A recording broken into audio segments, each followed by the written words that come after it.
Hello, everybody, and welcome to the very first fight card of 2024. The very first podcast. We'll be going over some picks of the new year. It's myself, LineTime Rick at LineTime Rick on X, joined as always by LineTime Hammer at LineTime Hammer on X. And as always, follow LineTime Sports at LineTime Sports on X. This week, it's not the greatest of cards. The boys here have been talking about it a little bit.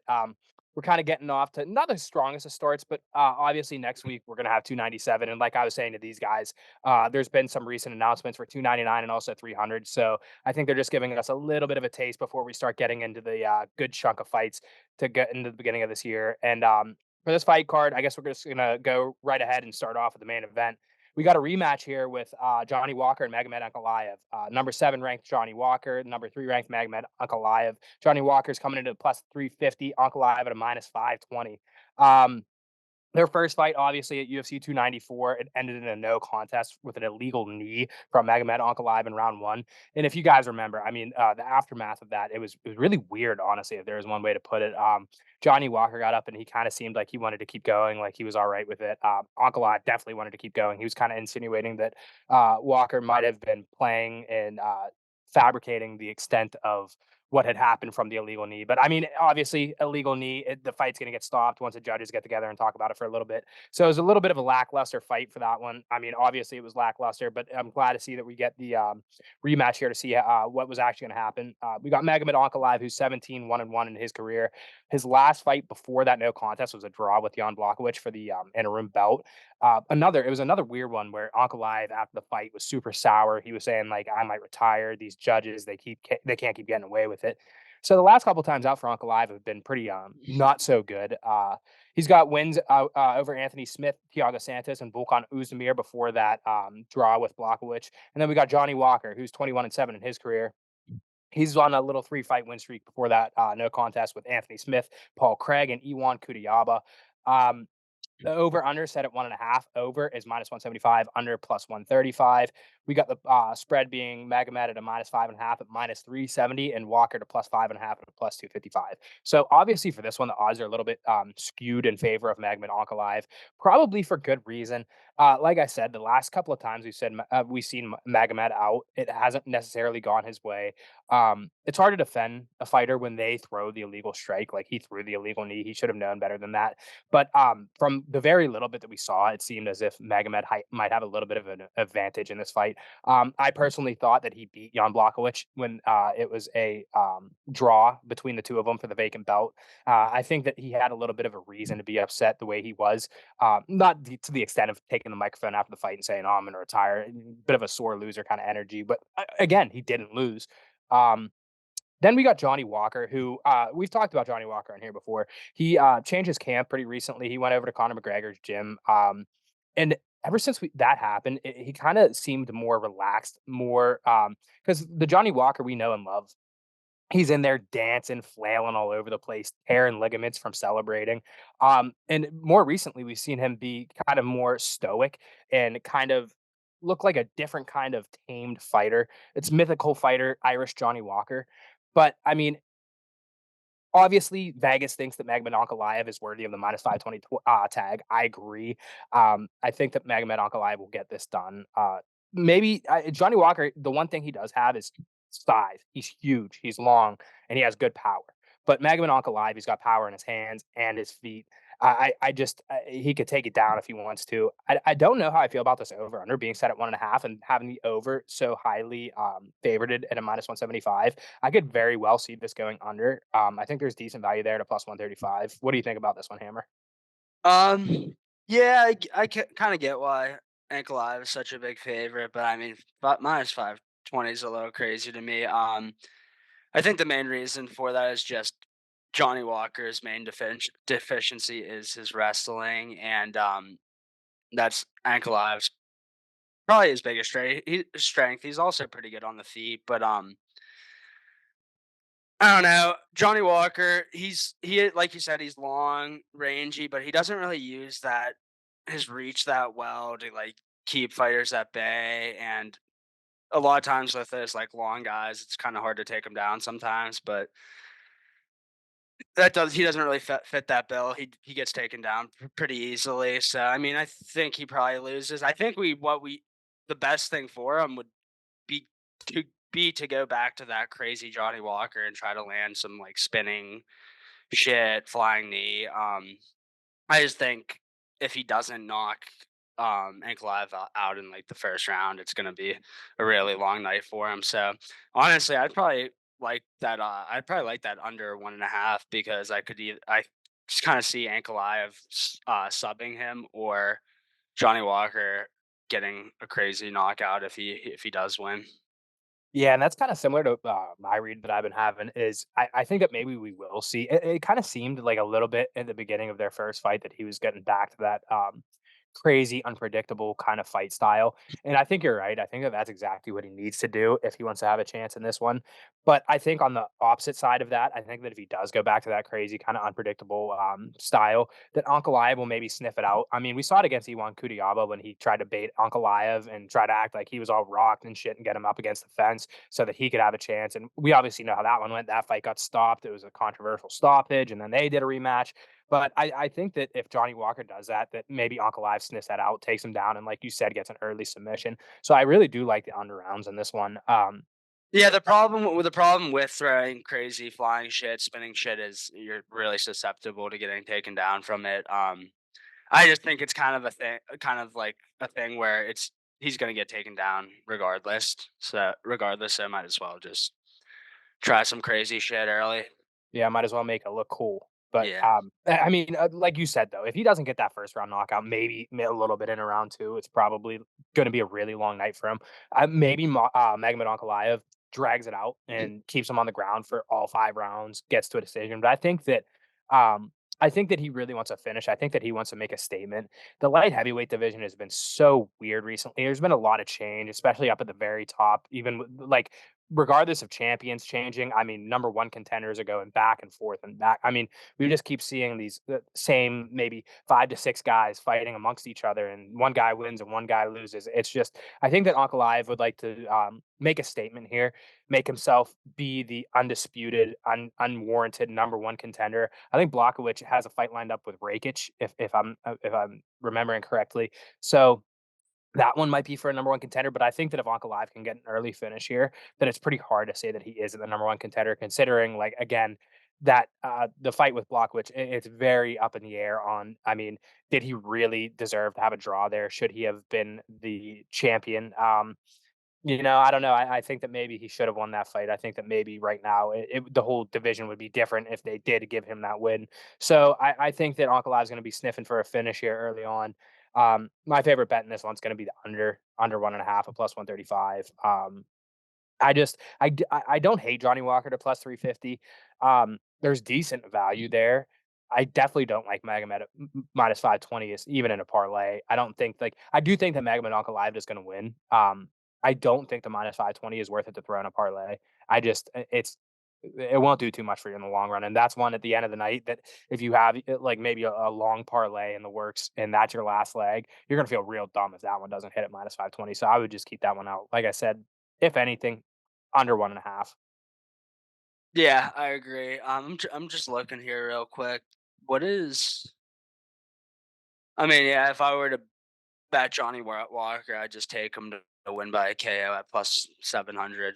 I don't see how he wins a decision, to be honest. So if you were to get involved with Johnny Walker, I think just take the plus 700 by KO.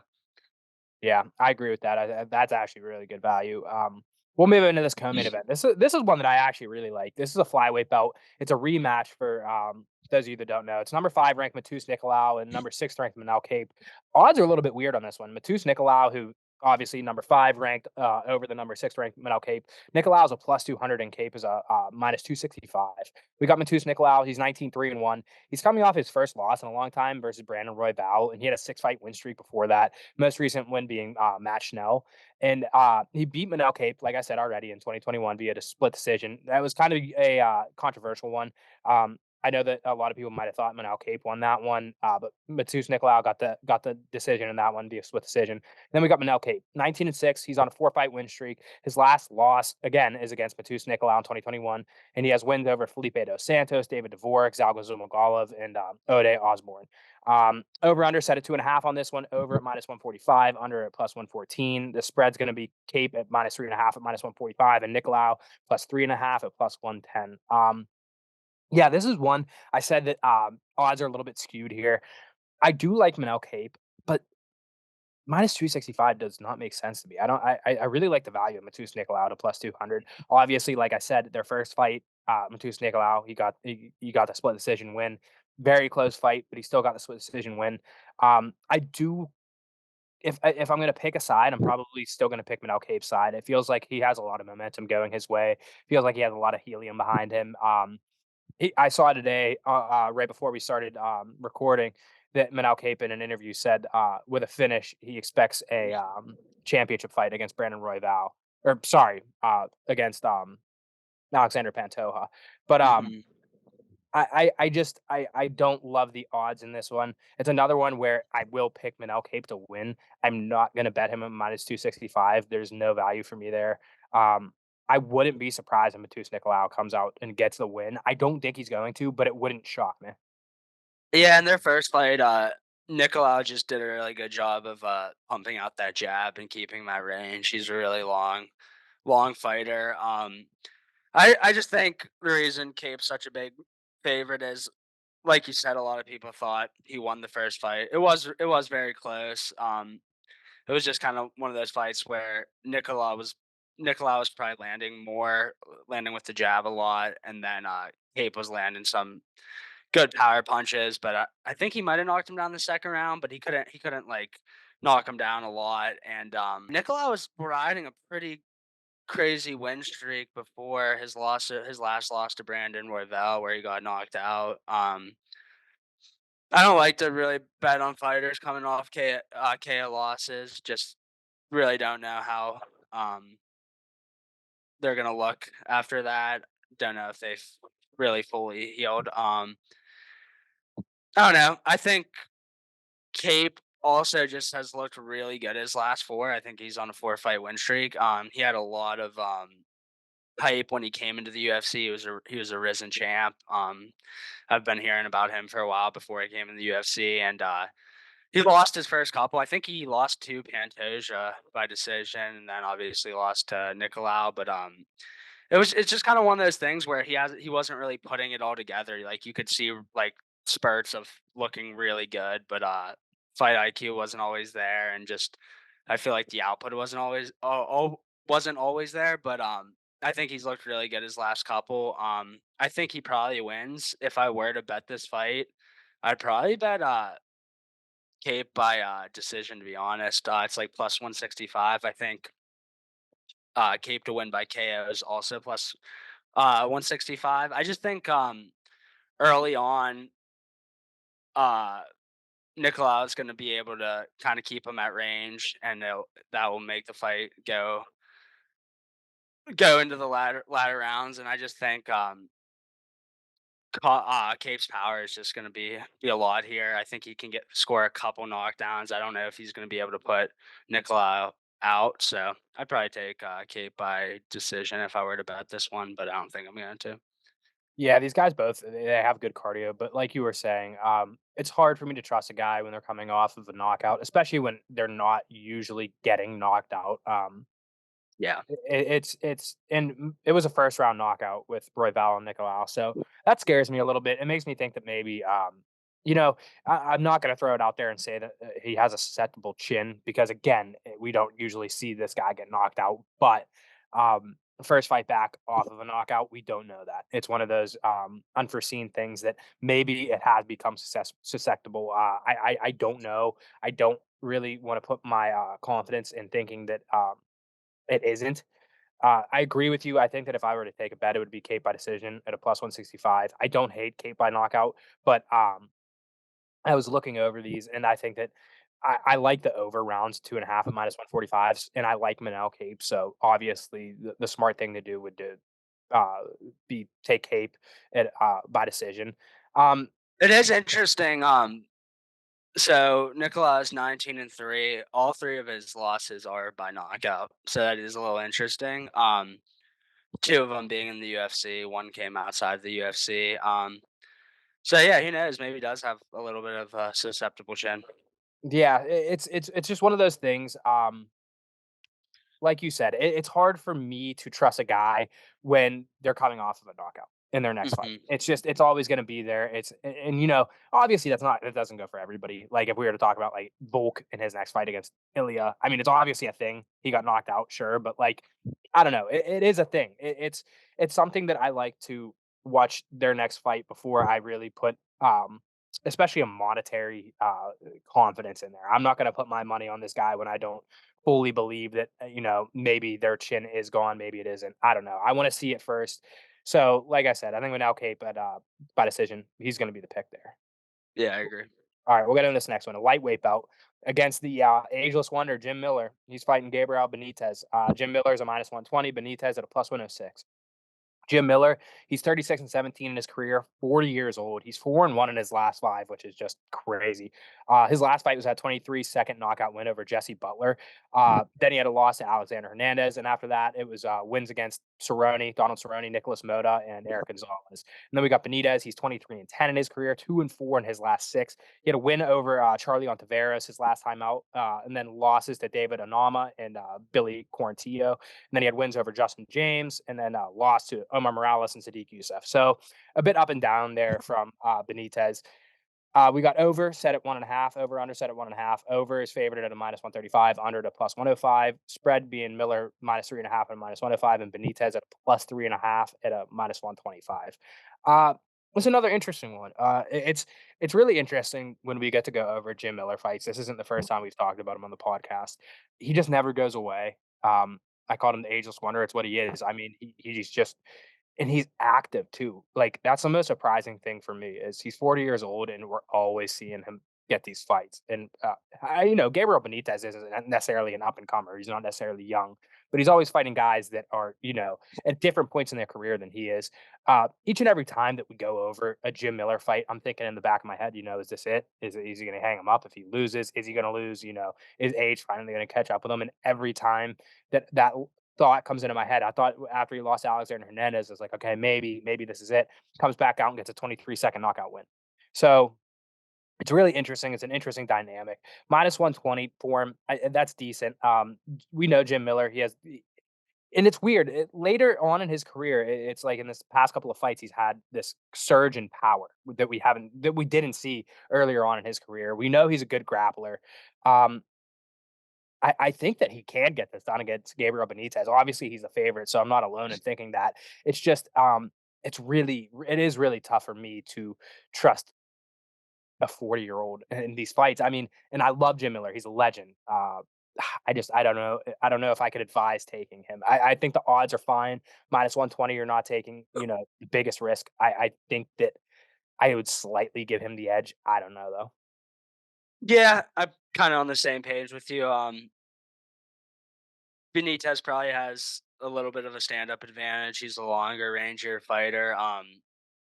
Jim Miller has really good grappling and really, really good submission. So it's tough. I mean, he's going to want to get this fight to the ground, and I think he probably can. I don't have much of a read on it, though. I mean, I'm going to be rooting for Jim Miller. It's pretty awesome what he's doing at this age. I'm pretty sure he has the most fights in the UFC history. Yeah, I think Jim Miller honestly probably gets this done, but not enough for me to bet him. I'm just gonna sit this one on the sidelines and root for him. If you Yeah, have it's a any lot of concerns about, talk about Jim Miller, how active he's been, Benitez hasn't fought since, what is that, August of 2022? So pretty yeah. It's been over drastic a year. difference between those 2. Yeah, Yeah, I did see that when I was looking at this fight. He hasn't fought in over a year. Again, so yeah, maybe ring rust plays a factor. It's just well, I just have to throw this out there. I mean, if we were talking to say Anthony Smith on this matter, I think that he would go with Jim Miller. If you guys didn't see, Anthony Smith said that Jim Miller would be a 50-50 with Brock Lesnar. Let me tell you, not the case. Brock Lesnar would murder Jim Miller. He said he would sub him.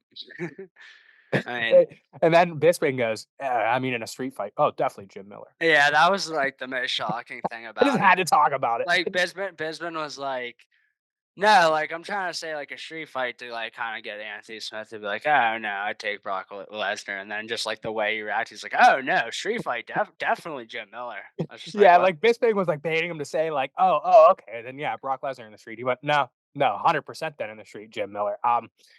Yeah, Brock Lesnar would murder Jim Miller. I love Jim Miller, but Yeah. I mean, I mean, it's a 155er against a literal heavyweight, like more like a super heavyweight. So a it's like, juiced up 280-pound beast of a human. yeah, that was pretty stupid. But Yeah, Anthony Smith says some stupid shit, so I'm not really that surprised by it. you gotta love him. That had to be said when going over this, but Jim Miller is not fighting Brock Lesnar, so I think that his odds are a little better. I think that Gabriel Benitez is a little easier fight than Brock Lesnar. I don't know. Like I said, man, it's just every time I look into the Jim Miller fighting, every time that I get to go over his upcoming fights, that is the thing in the back of my head is like Hammer said, he has the most fights in the UFC. He's 40, he's old, but again, his last fight was a 23-second knockout win. It's just sooner or later, time will catch up. Father Time is undefeated. I don't know if I want to be on the wrong side of that. I don't know. I can't see myself putting Jim Miller in a parlay. I mean, I can. I that's a lie. I can. I won't. I won't let Yeah, myself. I could I definitely see agree. it. I won't do it. You can, because I can, and I I can. will. Let's be Yeah, honest, that's the it's thing probably is gonna like happen. when push comes to shove, one of the things we've been saying is this card is not very great for betting. It is very for the few fights that I do like, the odds are very skewed. Jim Miller at -120 is one of the better value, maybe even I don't want to call it safe because for the reasons that I've been saying, but compared to all these other odds and all these other fights, it's making it look like a really safe bet just compared to everything else on this card. So maybe I will. Maybe I'm just lying to everybody. You know what? Lock of the week. No, I'm Yeah, kidding. I mean, It's fine. this card I'm in. this card kind of fucking sucks, and Yeah. I'm surprised they came back It's with tough. this card after the little break, like what we've been off for like 2 weeks or something, and this Oh, is I think closer to a month, right? yeah 2 or 3 weeks. Yeah, I don't know, probably, it's but I think it's been nearly a month. Yeah. Well, by the time Jesus. it happens, I think it'll be about a month. It is a pretty tough one after that long layoff to have a card like this, but Yeah, Yeah. I mean it's UFC, so we're gonna watch Yeah. it. see, if we're Yeah. saying all this now, it's gonna be like the best card ever. Like That every is what fight's I'll gonna be say, incredible. is these fight cards where we talk a lot of trash on them and say that's not the best fights, it's not the best lineup, it always ends up being, like, 6 of the best knockouts I've ever seen, so I'm sure it'll deliver. They usually do. Outside of the top 2 fights, I'm not the most excited for this card, but again, we'll watch it, we'll recap it, we'll tell you how we thought about it, and we'll just I think we're done with this Jim Miller and Gabriel Benitez fight. If you want to go Jim Miller at -120, it's gonna be the pick, it's gonna be probably the safest pick. There's not a ton of value in the over/under. Sure, go over to -135, probably won't hit, I don't know. We'll go on to the next fight. This is a bantamweight fight. We got number 13 ranked Ricky Simone, and he's fighting Mario Batista. Ricky Simone's a -184. Mario Batista's a +142. Ricky Simone, 20-4. His last time out, he was main event against Song Yadong, took the L there. Before that, he was on a 5-fight winning streak against and some of his most recent wins, Jack Shore, Rafael Assunção, Brian Kelleher. Then we got Mario Batista, who's 13-2, and he is on a 5-fight win streak with wins against Damon Blackshear, Guido Canetti, Benito Lopez, Brian Kelleher, and Jay Perrin. Over under set at 2.5. Over is very favored at -180, under to +140. Spread, Ricky Simone's a -3.5 at +100, and Batista's a +3.5 at -130. Um, this is one of the fights that, spoiler alert, I will get into a little bit more later. Um, I think Ricky Simone he's good. He's obviously ranked number 13, ranked in the division. Um, Good takedowns. Mario Batista, he doesn't have the best takedown defense, but he's a very active striker. Um, and we've seen when Ricky Simone has struggled and lost, it's been against very active strikers, guys that have a lot of output on the feet. I think the best route to victory for Ricky Simone would be taking him down early and often, keeping the fight on the ground. Mario Batista, like I said, he's a little susceptible to takedowns and getting back to his feet. But again, if Batista is able to work the volume of striking early and get to Simone and do that round in and round out, it could be a long night for Ricky Simone, as if it could be a long night for Batista. Um, I like Mario Batista in this one, and I'll talk more about it later, but I like Batista as the underdog in this fight. Yeah, Batista actually has pretty good submissions. I think he's like pretty well rounded. Like you said, his defensive wrestling might not be the best, but I don't know. He's really long. He's good on the feet, and I just think it's a pretty solid matchup for him, to be honest. I don't know. Like Ricky Simone should probably use his wrestling here. He was a really good high school wrestler. He has some power. He's not bad on the feet. I'm pretty sure he knocked Jack Shore out on the feet, which was kind of surprising. So He did. he's definitely taken a lot of steps on the feet, but I don't know. I think Batista, his roundedness might just play a factor here. I think he's faster on the feet. Even if Simone takes him down, I think he could throw up a sub. Most of his subs are usually when he's on top of the guy, like doing like an arm triangle or something like that. But I think it's a pretty solid matchup for him. The one thing I'd be weary about with him is just this is by far his biggest step up in opponent. For sure. Usually when we see Mario Batista fight, he's like a minus 800, and he's fighting lower level fighters. Obviously, you got a top 15 ranked bantamweight here. But I think he can fare well. Like I think this is kind of what we've been waiting for with Mario Batista. He's looked so good in his recent fights, but it hasn't been anyone really name worthy yet. So I think this is a good fight for him. I don't know. I really don't have a side in this one. Like if I were to pick, I'd probably take Batista because of the plus 142. But Ricky Simons just has fought a lot better competition, so that's a little scary. But other than that, I do think it's a pretty good matchup for him. Yeah, I think that Ricky Simone is rightfully the favorite in this one. What I like though is that they're giving Mario Batista a plus 142. Like you said, a lot of the times that we see Batista fighting, he's such a big favorite. It's nice to see him with a plus next to his name. Again, talk about it a little bit more later. So we'll get into this last fight on the main card, and then we'll take a little bit of an intermission. We got a middleweight matchup between Phil Hawes and Bruno Ferreira. Phil Hawes at a plus 102, Bruno Ferreira at a minus 130. Phil Hawes, he's 12-5 in his career, 2-3 in his last five. His last That fight was a loss against Ikram Alaskarov, and then before that, it was a loss to Roman Dolidze. Then he had a win over Darren Wynn and loss to Chris Curtis, and then a win to Kyle Dawkins. Then we got Bruno Ferreira, who's 10-1 in his career. His first loss was his last fight. It was a knockout loss to Nursultan Ruzabov. He has KO wins over Gregory Rodriguez and Leon Alou before that. Alou was a contender series fight. Over set at 1.5. Over is plus 190. The under is at minus 250. So I don't think that this one's going to go a very long time. Ferreira on the spread is a minus 3.5 at a minus 125. Haas plus 3.5. Not too sure what the odds are on that one. But anyways, yeah, I was thinking, I was trying to convince myself that I liked Phil Hawes in this fight. I was thinking that maybe he could wrestle his way to a victory here. The thing about Phil Hawes is he's got a very susceptible chin, and Bruno Ferreira has a lot of power. So if Phil Hawes isn't able to wrestle him and wrestle his way to a victory, it could be a very short night for him.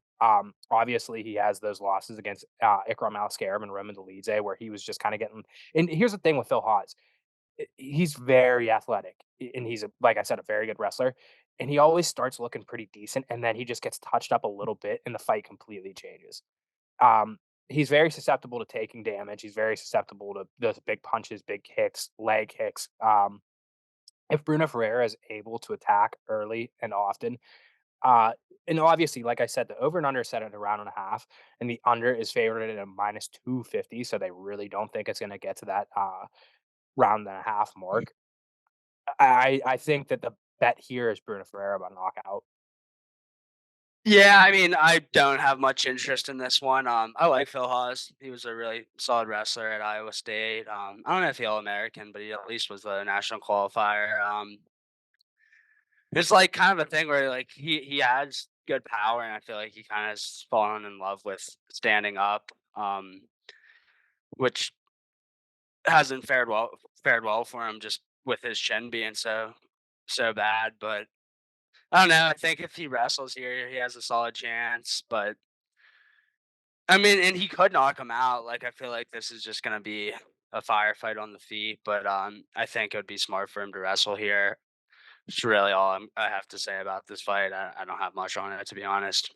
Yeah, I agree. I think that Phil Hawes is gonna unfortunately accept a firefight on the feet, and it's gonna not end well for him. It'll be his downfall. It's usually what we see is Phil Hawes lets the fight stay on the feet, and like I said, bad idea against a guy like Bruno Ferreira. We're gonna take a short intermission, and then we'll come back. We'll talk about a couple of these prelims that we like. All right, we'll get into these prelims.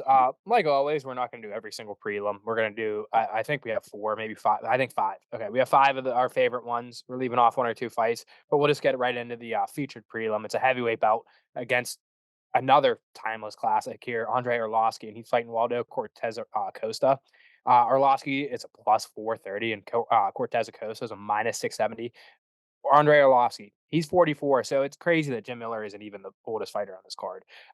34 and 22 in his career. He's on a 2-fight losing streak. Those are against Dontel Mays and Marcos Rogerio de Lima. And he was on a 4-fight win streak before that, the most recent being a split decision win over Jake Collier. And then we got Walter Cortez Acosta. He's 10-1 in his career, and he's coming off of a round 1 knockout win over Lucas Bresky.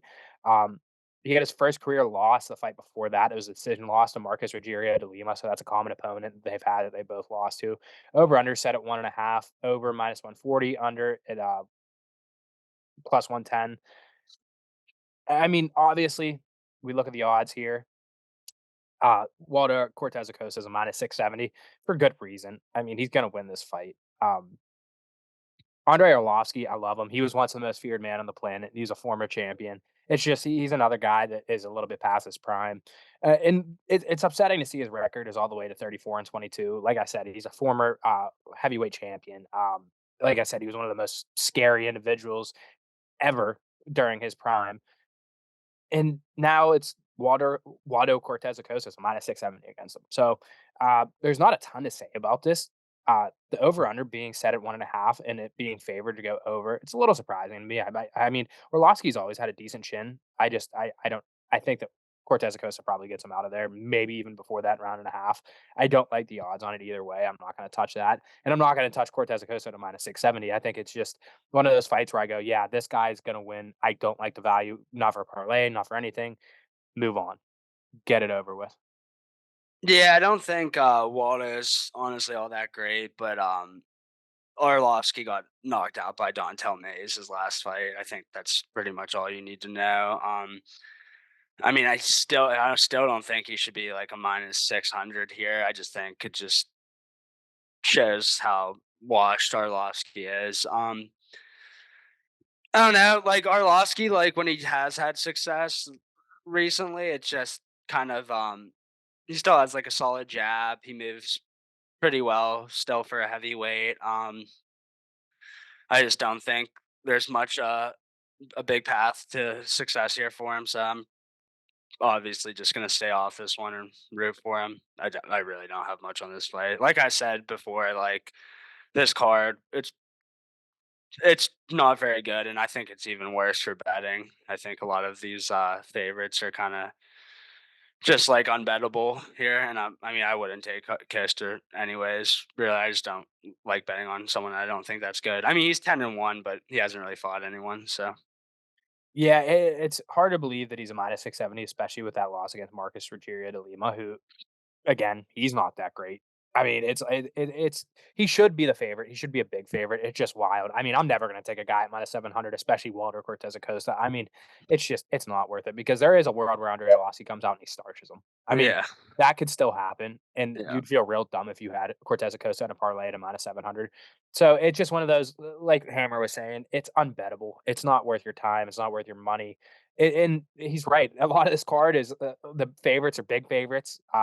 And then the ones that are close, it's is there really value on the underdogs here and there, but I mean, they got the odds right for the most part of this card. Again, this is another example. We'll go into this next fight. We got a welterweight belt between Matthew Semmelsberger, Semi the Jedi, and he's fighting Preston Parsons. Semmelsberger's a minus 138 on the money line. Parsons at a plus 108. Semmelsberger, 11-6 in his career, 1-3 in his last four, two losses by knockout against Uros Medic and a split decision loss to Jeremiah Wells. Then he had a decision win over Jake Matthews, followed by a decision loss versus Alex Morono. Then we got Parsons, who's 10-4. His last time out was a split decision loss to Trevin Giles, followed by a decision win over Evan Elder and a round one knockout loss to Daniel Rodriguez. Over under set at a round and a half. Over minus 166, under plus 130. Um, it's another one where it's like, I mean, sure, Matthew Semmelsberger favorite, probably going to win. Decent striking, decent grappling. The thing with Preston Parsons is he's pretty decent too. I mean, he's got some skill to his game. He just gasses. His last Yeah. time out, he gassed super hard in early second round. And that is not an encouraging thing for me, especially when I'm betting. It's maybe he's worked on it, but like when I see a guy who's super tired going into the second round against somebody like Matthew Semmelsberger, I'm just gonna think like automatically, if Preston Parsons doesn't get that fight over in the first round, I'm going with Semmelsberger. He'll take the next two rounds, he'll win a decision. Yeah, Savensberger has some pretty crazy power. The problem I have with him is his wrestling's pretty trash, to be honest. I thought he was like his last one out against Wells. He lost that, right? It was a close, wasn't it a close fight? He Yeah. lost. Yeah. He was just. Well, he had the knockout loss to Uros Medic, and then it was a split decision loss to Jeremiah Wells. Yeah, I remember that fight. I think I had that fight together. I had like over. No, I think I only had over rounds because it was set so low and it was super sketchy. I'm pretty sure Semmelsberger rocked him Mm-hmm. right off the bat, and then it ended up hitting. Yeah, Semmelsberger. If he gets his wrestling a little better, I think he really could be a very solid UFC fighter. But his wrestling's not very good. He has a lot of power. Pretty decent to gas tank. The one thing I was looking at is Parson has a shit ton of submission wins. Um, I don't really know if Semmelsberger has been submitted. No, so he has one loss by being submitted. So I mean, it's more it's just his takedown defense. Like once he gets on the ground, he like does a decent job of fending off chokes and stuff. But he just can be repeatedly taken down. So not one I really want to get involved with, to be honest. If I think if Sam Mosberger does win, he probably gets like a first round knockout. To be honest, I don't know what the odds are on that, but this is a no touch for me. Yeah, and like you were saying, Semmelsberger, he's got big power. Preston Parsons, he's got good submissions, but as I said, his gas tank is so bad. So if he doesn't get a good takedown early in the first and work that way to a submission, it's gonna be a long night for Parsons. He'll probably get knocked out. I like the first round knockout call, but if this fight doesn't end in the first round, I could almost guarantee you Semmelsberger wins. I'm not sure on the exact numbers of Semmelsberger's takedown defense, but I know it's not terrible. Like you said, he has one submission loss. He's more susceptible to Hmm. getting knocked out. He'll stay and stand with you. Um, Preston Parsons is going to look for a submission. If he doesn't get said submission in the first round, he's either going to get knocked out or it's going to be a decision win for Semmelsberger. It's really not encouraging for me to watch these guys who have bad gas tanks, especially when they are submission kind of guys who want to go to the ground, who want to grapple with you. If you're a grappling artist, if you want to go down, you like submissions, and you're tired at the start of the second round, I'm not going to touch you. Yeah, It's as simple as that. It gives me a 5 minute kind of opportunity window for you to win, for you to cash my bet. I would rather just take Semmelsberger to minus 138. I think that the odds are decent enough that you could probably throw that one into a parlay. I'm kind of confident in Semmelsberger winning. Like I mean, he has big power. He's probably going to get a knockout win. Carson just doesn't do it for me. He doesn't move the needle. yeah, I agree. I'd take Semmelsberger here. All right, we'll get into this next one. We got a bantamweight bout. This one's against Fareed Basharat and Taylor Lapoulis. Basharat minus 295. Lapoulis is a plus 220. Basharat is an undefeated 11-0. He's coming off a round one arm triangle win over Clayton Rodriguez. He's a contender series guy. Then you got Lapoulis. He's 19-3. He's on a 5-fight win streak. This is his second stint in the UFC.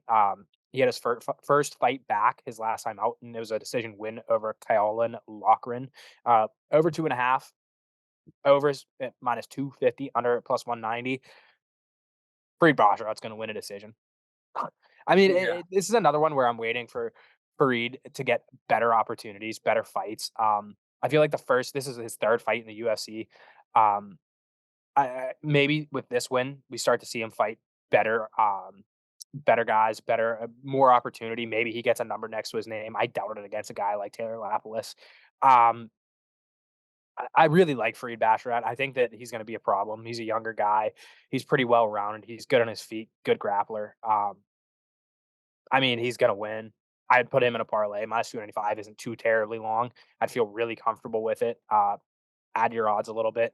It's just it's there's a theme on this card, and it's really skewed odds, really high favorites that sure throw them in a parlay. There's no value in betting them straight up, and there's no value in taking the over under here. I don't think this fight's going to end in a finish. I think Basharat's going to win, and I think he's going to win by a decision. So you could take that, but the over 2.5 rounds at -250, nah.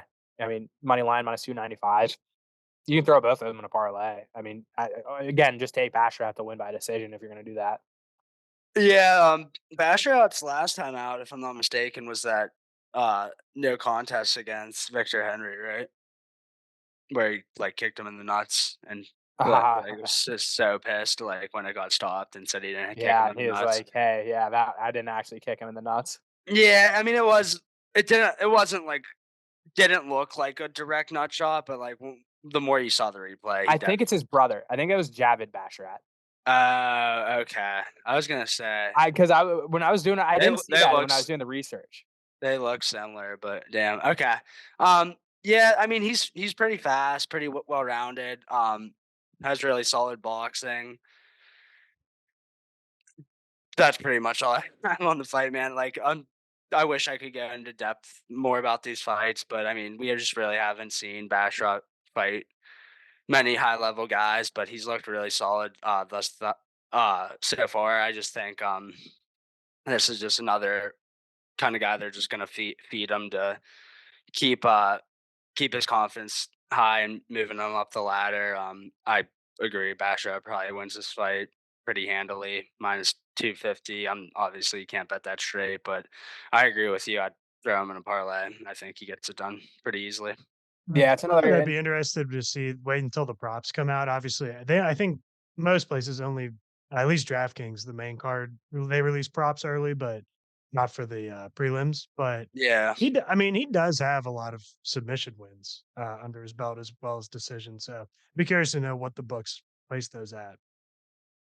Yeah, I mean, like I said, it depends on what the odds are, like you're saying, for a submission. I feel comfortable just taking either his money line in a parlay or him to win by, a decision. I just think that it's gonna be one of those boring fights where he's able to get it to the ground, and maybe he'll be searching for a submission here and there, but I think it's just gonna be kind of the dominant control time on the ground. Yeah, It's and just that over under definitely seems to be agreeing with you for yeah, sure. Like it's just that's the read that I'm getting. yeah, but that's kind of but I would be curious because that over under is so high and there's so much juice on the over. I wonder what it would be method of victory. I don't know. Something to look out for as we get closer to Saturday. Yeah, and if you could get it, like, him by submission at, like, I don't know, plus 300, there's value there because, like you said, he does have a couple submission wins under his belt. It's just when we've seen the UFC do this often before. I mean, best case scenario right now, look at Bo Nickel. They're just feeding these guys confidence boosters. It's like, Yeah. okay, this guy should not lose. I mean, obviously, we're not seeing Basharat at a -1,000. I mean, sure, but I mean, I think that there's a very slight chance that he loses this fight. It just seems to me like they're just like, okay, Fareed, go out there, get the win, get maybe one more win, and then we'll start feeding you some actual fighters that will give you some kind of competition. It just like this one just it doesn't feel like it, in this next fight that we'll talk about. This one feels a lot closer of a fight with worse odds.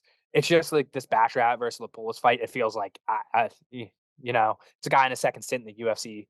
How much of a challenge is he gonna put up against an 11-0 undefeated prospect that the UFC is trying to build a name for? So I don't know. Hey, look, watch out when you talk about, Bo Nickel comparing him, because last time we talked shit about Cody Brundage, he went out there and he showed us exactly what he was made of, okay? This is true. This is true. I mean, it could be the LineTime curse. And again, we're gonna keep trying to curse Bo Nickel. I don't know if you guys caught one of the what was it 2 podcasts ago where the Hammer said he's gonna throw a rack against Bo Nickel. So I'm either doing.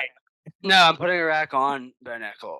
a rack on Bo Nickel. Oh, Oh, right, right, To right, win to right. win to win yeah, to win to win 100 in the yeah. hopes he loses. No, I'm just kidding. I'm not doing that, but like, fuck it, I might. Who knows? Either way, it's a win-win Yeah. I mean, he's not losing to Kape Brundage. I'm no. just gonna keep saying that until hopefully it happens. But Until Cody Brundage proves us wrong again. yeah. Yeah. I don't think there's much more we need to say about this fight. No, It's a tough card in general. yeah, we'll just get on to this next one. It's a lightweight fight. We got Nicholas Motta and Tom Nolan. Nicholas Motta is a plus 230 and Tom Nolan's a minus 310. This is what I'm saying when I say like this fight, it has worse odds, and I think that there's a better chance that the favorite loses. So we got Wait, Nicholas Motta. what did you say the odds were on here? Motta's a plus 230 and Tom Nolan's a minus 310. Okay, yeah, that's what I thought. I thought you said the other way around. I was like, holy shit. Okay. Yeah, no. So It's like, we what got is going Motta. on? He's 13-5. He's coming off of a no contest, premature stoppage against Trey Ogden. For those of you that don't remember, Trey Ogden, he had him in a submission. Referee called it before. He thought Nicholas Motta was out. Wasn't out. We've been seeing that a little too often recently. Before that, he had a knockout loss against Manuel Torres. And then he had a round 1 knockout win against Cameron Van Camp before that, and a round 2 knockout against Jim Miller before that. And then we got Tom Nolan here. He's 6-0, and this is his UFC debut. He's coming off a contender series round 1 knockout against Brogdon Grad. Over under set at around and a half, over at plus 185, under super favorite at minus 245. So the books, Vegas, they're pretty much saying, hey, Tom Nolan's gonna knock this guy out in the first round. I've done a little bit of research on Tom Nolan. I watched a little bit of his fights. He has really good striking. I've seen him, both the Hammer and a couple guys that I've seen have been comparing him a little bit to Corey Sandhagen, where he's long. He has this almost unorthodox style of striking. Um, he's good. He looks pretty promising. It's just one of those cases where Nicholas Motta is not that. Nicholas Motta is a decent striker. He's a good grappler. Obviously, his last time out, he didn't look very good. It was a no contest. It didn't count against his record, but Trey Ogden was beating him. But I could see Nicholas Motta coming out and spoiling the hype train. I could see him. I mean, 6-0, not a lot of experience. Obviously, he has good striking. We know that. I've seen that. Everybody that's been making these odds, they've seen it too. It's just like I said, when I'm comparing Fareed Basharat at a minus 295 versus Tom Nolan at a minus 310, a guy that's 6-0 making his UFC debut, I don't get that. Like, I would not feel very comfortable putting Tom Nolan in a parlay. He'll Yeah, probably win, but I yeah. don't. I was just gonna say kind of crazy he's that big of a favorite. I get he's 6-0, but for UFC debut, Moto doesn't have the best fight IQ, I'd say. Like, I'm pretty sure he got knocked out by Jim Miller as like a minus like 200 favorite or something like that. But yeah, the what I've seen from Tom Nolan, he does have some pretty solid striking, but he kind of like rushes in there a lot, like, and doesn't always keep his hands up. Like, he is really good, has some power. But yeah, that kind of makes me a little weary about him just because Moda has some power himself. So if and then on top of that, just being your first UFC fight, there's going to be a lot of nerves there. I was actually looking at the over 1.5 rounds just because, like, sometimes when you do get these guys that have a decent amount of finishes, um, and especially one making his UFC debut, he might kind of be tentative going in there. From what I've seen, that's not really how Nolan fights, but it's obviously the biggest fight of his life, first time in the UFC. So I don't know. For the value, I all you need is over 1.5 plus like 180. I kind of like that, but yeah, I don't really like a side on it. Honestly, if I was gonna pick a side, I'd probably pick Moda for the value. He's a UFC veteran, has fought some pretty solid competition. So I mean, I would just take the more experienced fighter at plus two, whatever he is. 230. And Yeah. I agree with the over 1.5. I mean, it's just when the odds are that skewed and that favored towards the under, everything in me wants to take the over. And like I said, Tom Nolan has great striking.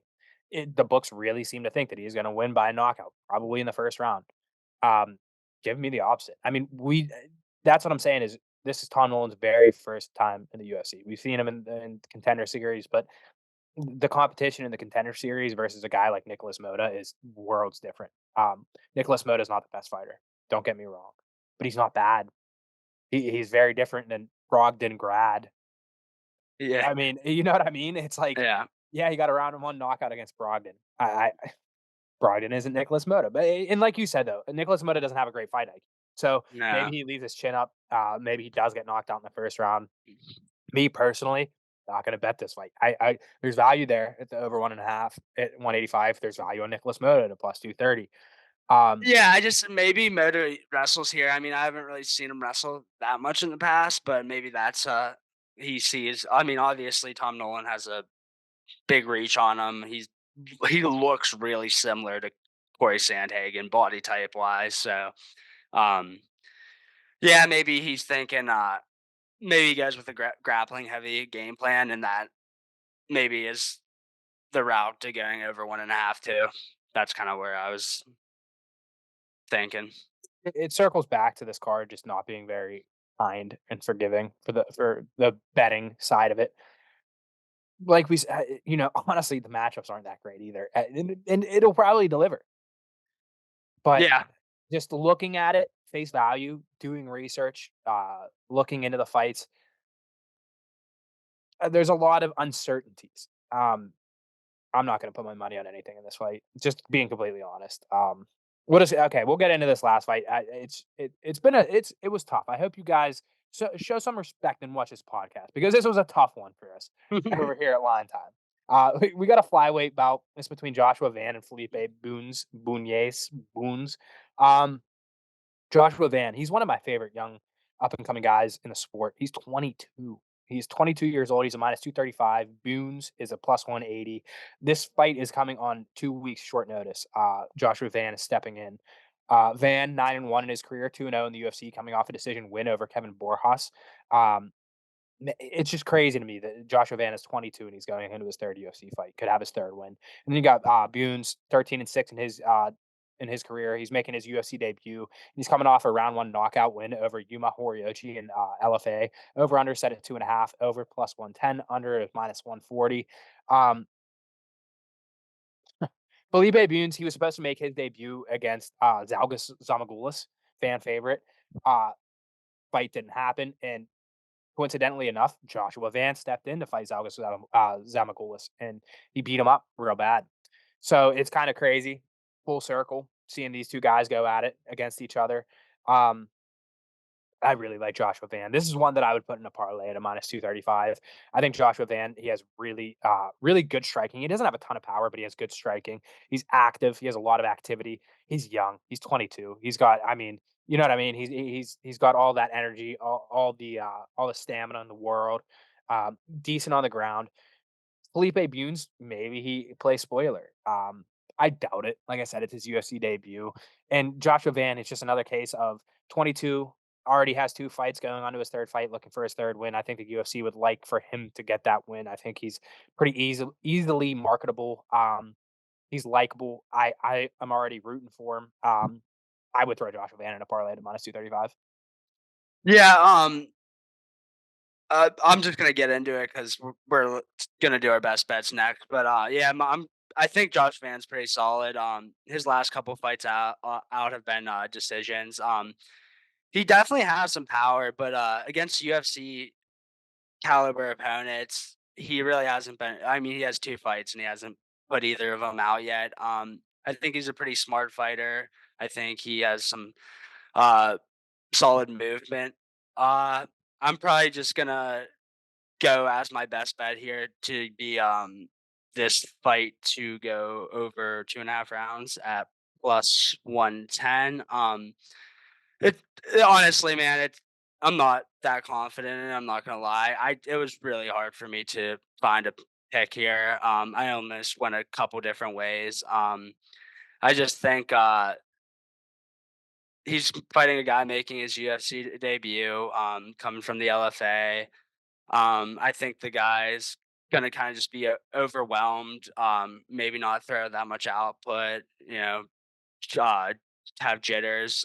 Who knows though? He could go out there and throw the kitchen sink, and that'd probably be bad for him. I think bad for him and my bet. Honestly, a Van might be able to put him out there, but I don't know. I think he might try to wrestle him a little bit, get him down, and vice versa. Van has a decent amount of submissions. He has some decent takedowns. So um, I just think it's a solid spot for it to go over 2.5 rounds. Like I said, don't love it, but we do a best bet every week. So Gotta find something. had to pull the trigger. So So really this is not. your best bet of the week. Yeah, really no much analysis on it, man. It's more just like a gut feeling kind of Yeah. bet. Hey, And and and I and honestly, I sometimes those are the ones that hit. and that's the thing is like I don't like to obviously bet. Like I like to have analysis when I do these bets and have like a lot of sound reasoning for it. So yeah, I wouldn't fault anyone for not taking this one because really not much analysis other than I think Josh Van against UFC caliber opponents, he might not have that same knockout power. Like I know he has a decent amount of knockouts and submissions outside the UFC, but um, we'll see. And this guy, obviously, we don't even know if he's UFC caliber. He's coming from the LFA. But from what I saw, he seems pretty solid. So I'm just gonna go over 2.5 rounds here. Yeah, and so obviously that was Hammer's favorite pick of the week. I'll just go straight into mine. Mario Batista money line plus 142. Like he said, took the words right out of my mouth. This is really a challenging week to find a best bet. I don't know if there is necessarily a best bet, air quotes for the people that aren't watching. Um, it's my favorite of the week. I don't know if it's good. I don't know. I do like Mario Batista in this matchup. I said it a little bit earlier on. Mario Batista is super active on the feet, and that's who Ricky Simone struggles the most against. Ricky Simone, this is my biggest problem with my bet is Ricky Simone. I think the Hammer said it. He's fought a lot higher caliber opponents.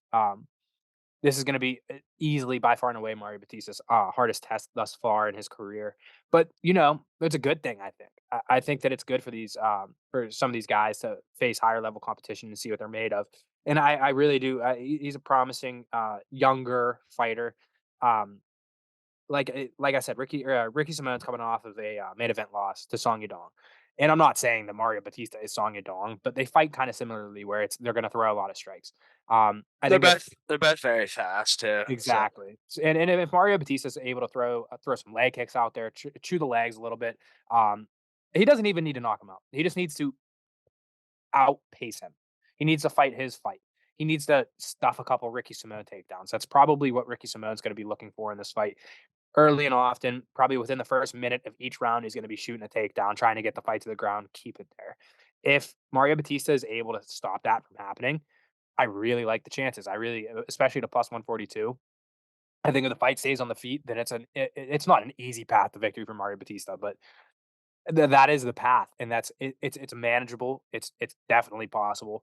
Um, Time will tell. For the first picks of 2024, I know they're not the most confident. I yeah, I get it. mean Trust me. this could get really bad to be honest. But Yeah, no, I honestly looking at it, I was close to having Batista too.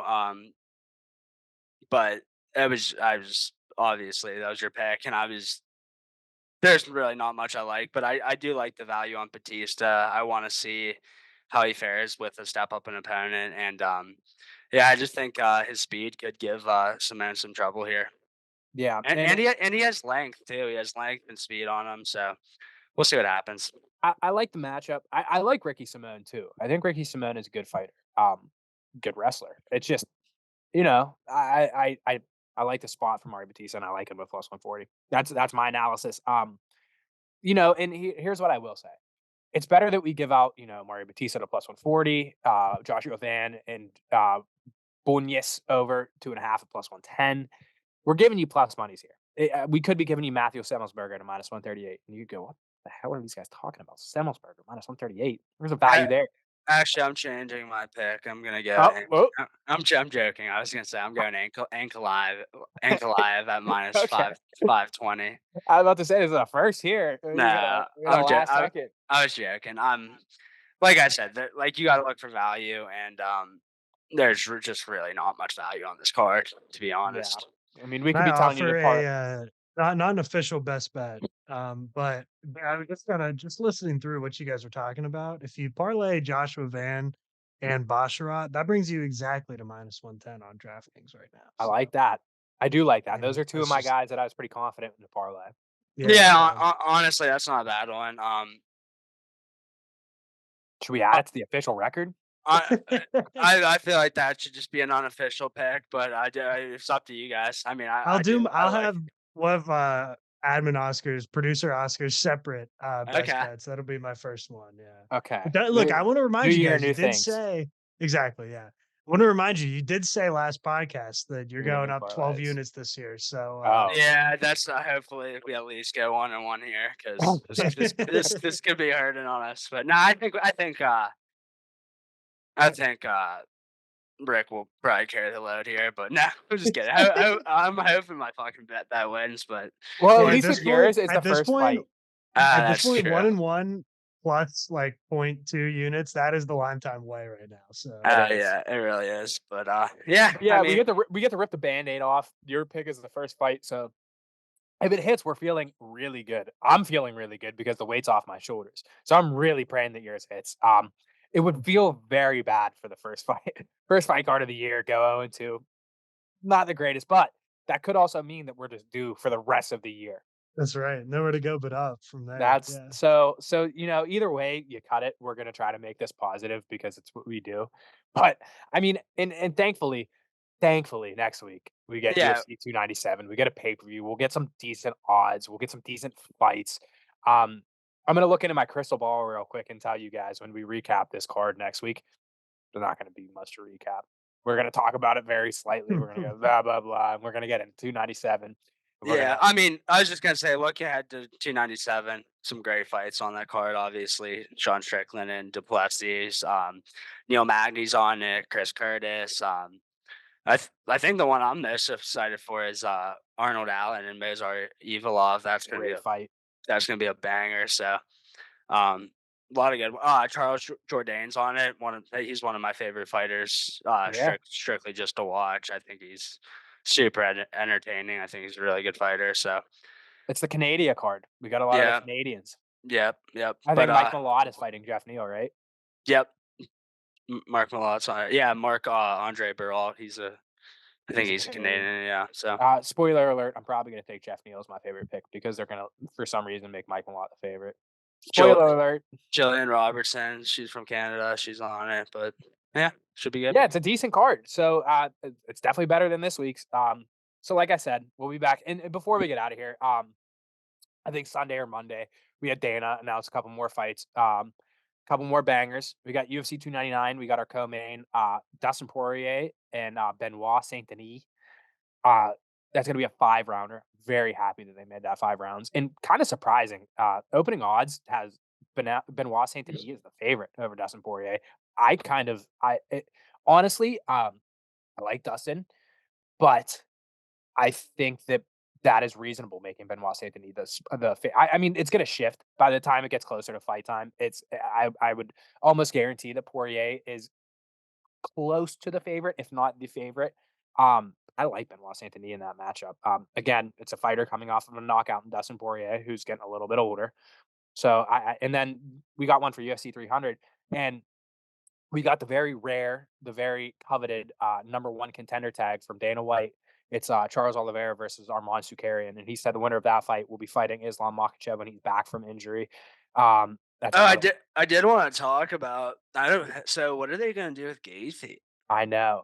Gaethje must have pissed somebody off. That's I mean, all I kept seeing is who did he piss off? well, I don't know. Like, maybe he has like an undisclosed injury or something where he didn't want. Like, but like, I just really don't know. Um, Maybe they're like, I don't know how that. Like, I don't know who they're going to match him up against. a fight that I've seen rumored, and like we were talking about Gaethje, I think last podcast when we were looking ahead for 2024, a fight that I've seen rumored, it doesn't make much sense to me if I'm Gaethje and saying I'm on my last little stretch here of a championship run. I've seen Gaethje versus Max Holloway for the BMF, which fun Oh, I fight. have seen that. I mean, that is a fun fight. Like, But how much does it yeah, do for Gaethje? If he loses, he's not getting a title fight at 55. yeah, That's just the truth. dude. That one would just be so excited for I'd love because that fight as a fan. Max Holloway's chin is actually unreal, and Gaethje Yeah. it's so hard. So he'll be going up to 155. So very interesting. Yeah, and we've seen Max at 155. He fought Poirier for the Yeah. vacant bout, and Yep. Poirier Yep. lost. And I mean, again though, he didn't get knocked out.